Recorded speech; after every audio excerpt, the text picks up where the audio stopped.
é a família. E no limite prega que você vença como individual. Luta, estuda, trabalhe. Eu estudei, eu quero que meu filho estude, eu quero que ele tenha um bom emprego. Dentro da lógica capitalista. Eu sei que a família está falando que está errado. Fala você, pega.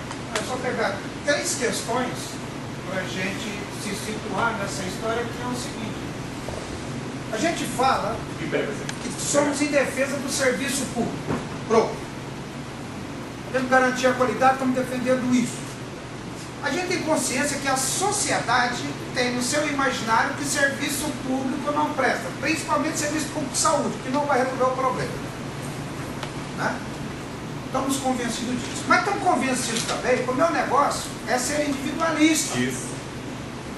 Por isso que pode ser contraditório, porque eu acho que contradição só tem no governo Lula, pode ser contraditório, mas a plenária da FASU aprovou como eixo de greve, proposto pelo PSTU e pelo PSOL, que tenha como eixo da greve plano de saúde para o servidor público, que significa pegar dinheiro do Tesouro Nacional que ia para o SUS e botar dentro da Unimed, que é iniciativa privada. Foi proposto por aqueles que diziam que o governo Lula era o governo neoliberal que estava pegando dinheiro e pondo na mão de empresários. E o Lula não podia fazer, mas nós podíamos. É isso? A outra questão é o seguinte: nós lutamos por 30 horas, né, no hospital, no serviço público, mas principalmente no hospital, para dar garantia de qualidade de atendimento. E o pessoal no hospital fez uma paralisação naquela época daquela greve contra nós, porque eles queriam direito a fazer hora extra, porque 30 horas era para eu ter ainda condições de ter mais 30 horas extra. E o discurso do microfone de Osmarino naquela época era o quê? Nós temos direito à dupla jornada de trabalho. Entendeu?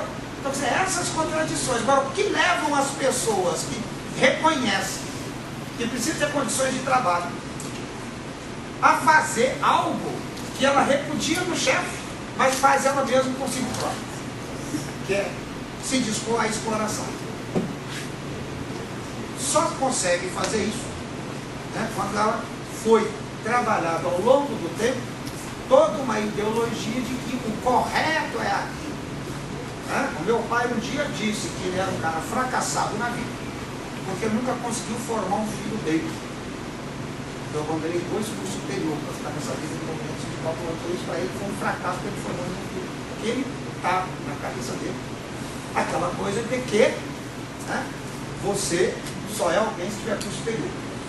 O outro detalhezinho, fiz um seminário sobre gestão pública e carreira no judiciário, nosso primo rico, lá em Campinas. O bate-boca que tinha era o técnico judiciário e o analista judiciário. O técnico judiciário e o analista judiciário tem uma coisa em comum: fazem o mesmo serviço, igual auxiliar administrativo e assistente de administração na universidade. É o mesmo serviço, carimbar e montar. Pronto. Só que para ser analista judiciário tem que ter curso superior. Sabe qual foi o nível do debate? Os caras que são analistas pegavam o microfone assim: vocês deviam ter no mínimo feito vestibular para fazer uma faculdade e feito um concurso para ser igual. Isso é uma categoria no mesmo plano de carreira. Fico colocando isso, individualismo.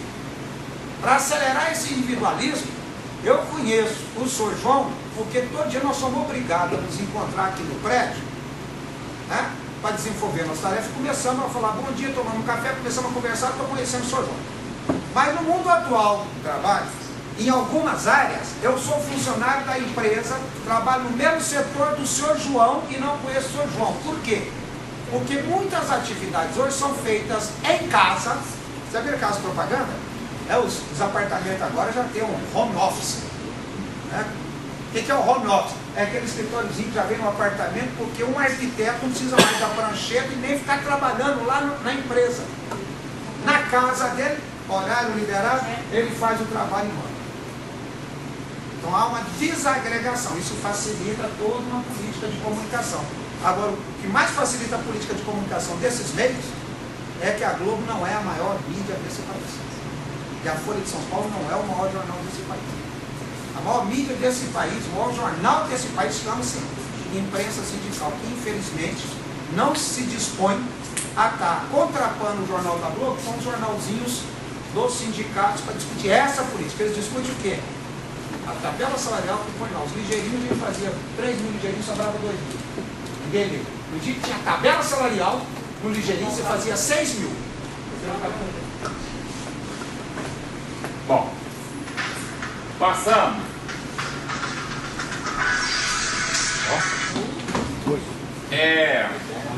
Então, nessa disputa de hegemonia, acabou a conversa, tá, né? Ninguém dormiu. Nessa disputa de hegemonia, todo mundo aqui vai sair dominando essas categorias, né? Já sabe, é importante entender isso. Nessa disputa, nessa cabo de guerra, o que pode contrabalancear a balança do nosso lado é a intervenção social. Intervenção social.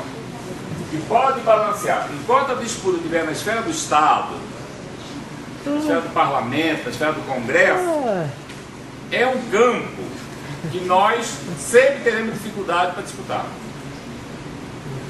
Nós não somos bons de ficar negociando emenda parlamentar, né? Precisa estar, mas o campo parlamentar, o campo do Estado é o campo, vamos dizer assim, preferencial das classes que dominam. Eles têm o domínio do aparelho, o domínio do processo, o domínio das estruturas. O que diferencia a disputa política para os trabalhadores é a intervenção social organizada.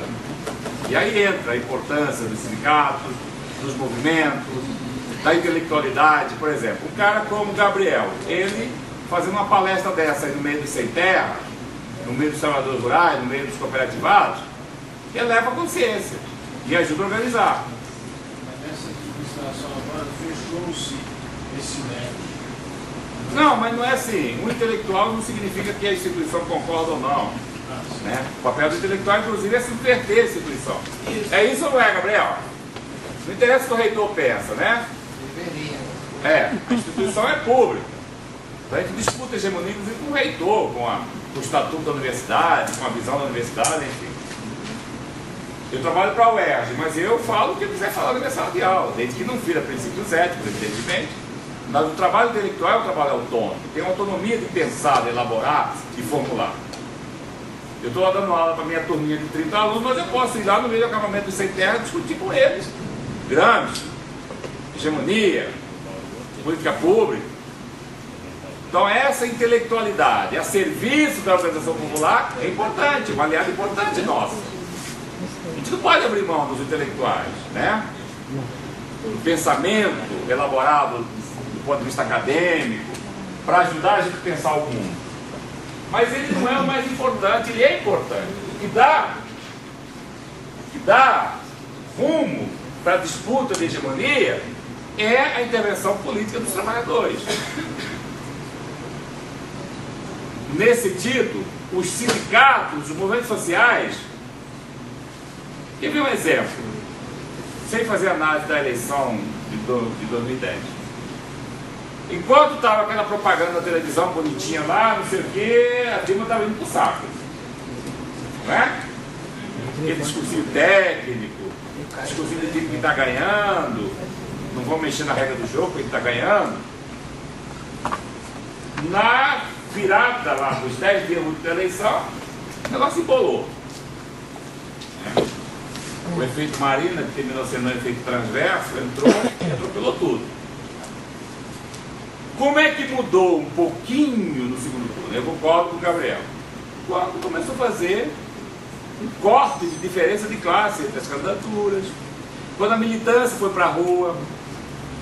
O que é militância? Trabalhadores com consciência e com força política organizada.